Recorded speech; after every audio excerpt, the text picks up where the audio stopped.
je vois que Baptiste s'est inscrit pour prendre la parole. Je vais donc le laisser intervenir.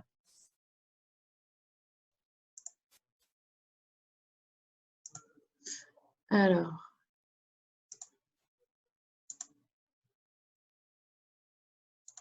Normalement, désolé, c'est… Voilà, Baptiste, tu peux y aller normalement. Ouais.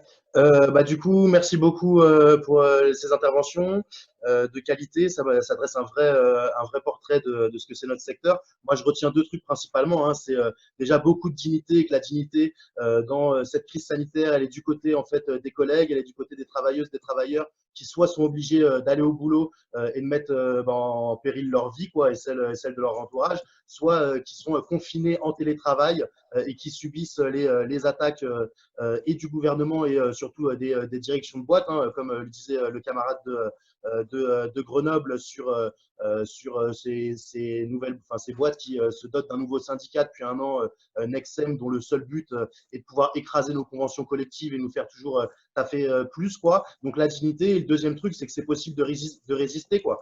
C'est possible de résister, comme l'a dit le collègue du 19e, c'est possible de résister comme l'a dit le collègue de Grenoble, comme le disent les étudiantes, les étudiants, et ça, ça donne beaucoup d'espoir. C'est vrai que dans cette crise sanitaire, les décideurs, en fait, ils essaient d'expérimenter tout ce dont ils ont toujours rêvé, quoi. Ils accélèrent sur tout ça, que ce soit la question du chômage partiel, la question de la tarification à l'acte, ou ce qui est plus important, c'est plus la relation éducative, mais c'est en fait comment tu vas pouvoir faire du fric, en fait, et réduire encore, comme peau de chagrin, nos services et nos missions.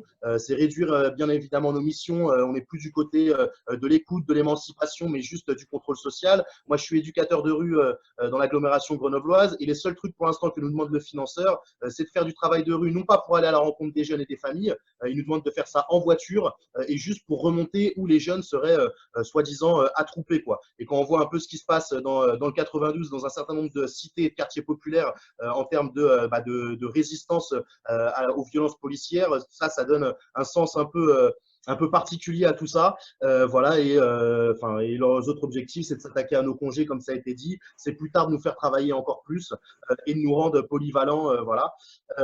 Moi, j'ai l'impression que ce meeting, il montre vraiment que on est des invisibles qui s'occupent d'autres invisibles, et que c'est en luttant, en prenant des initiatives qu'on peut visibiliser tout ça, et que l'espoir, il est grand, quoi. L'espoir, il est dans nos mobilisations, il est dans nos luttes, comme pendant la réforme des retraites, ou dans un certain nombre d'endroits, on a pu allier et cette question qui était une question très importante pour tout le monde, de savoir est-ce qu'on va bosser jusqu'à la fin de sa vie, ou est-ce qu'il y a un moment où on pourra profiter justement de cette vie, et dans la lutte des publics qu'on accompagne. Peut-être que sur le prochain meeting, il faudrait aussi, voilà, quand je dis les publics qu'on accompagne, ils ont des associations, ils ont des collectifs, c'est le droit au logement, c'est les associations qui se battent pour les sans-papiers, c'est les collectifs de quartier, c'est aussi les collectifs d'enfants placés ou d'anciens enfants placés qui se battent pour leurs droits et leur dignité, et tout ça, c'est important de le mettre en avant. Je voudrais dire deux trucs, je ne sais pas si on va avoir le temps d'en débattre énormément, mais de toute façon, il faut toutes et tous qu'on se donne rendez-vous dimanche prochain pour continuer ça. Ce qui a été dit par le camarade de l'Éducation nationale et de l'Interpro là sur le 11 mai, moi ça me paraît super important.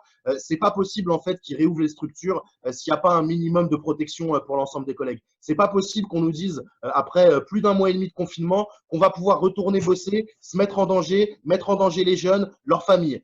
Quand je dis ça, je pense notamment aux IME et aux ITEP où il faudra voir comment ça se passe, mais la question du droit de retrait, le faire pas seulement tout seul dans notre coin, nous le social, mais avec les travailleuses et travailleurs de l'éducation nationale, ça me paraît quelque chose d'important à creuser. Et l'autre chose, c'est, je sais pas, cette situation, elle est complètement ubuesque, elle est complètement, c'est n'importe quoi. Et en fait, c'est pas le fruit du hasard. Les responsables politiques, ils ont des noms. Nous, on en a un à Grenoble, on le connaît très bien, il s'appelle Olivier Véran. Il a été appelé en grande pompe pour essayer de sauver la communication du gouvernement quand Buzyn faisait n'importe quoi.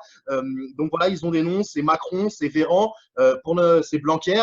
Pour notre secteur, c'est Borrello, c'est Itier, des gens qui sont très très proches du pouvoir depuis le début du quinquennat Macron et même avant, qui sont ses principaux conseillers et qui ont un projet pour nous, c'est qu'on soit c'est de nous écraser, et quand ils nous écrasent, nous, au bout de ça, c'est écraser des travailleuses et travailleurs, mais c'est aussi écraser les publics qu'on accompagne, et écraser la marge de la société, la marge qui est liée au fonctionnement de cette société. dernier truc, c'est la nécessité de continuer à s'organiser, quoi. Donc, il y a la prochaine cohorte dimanche prochain.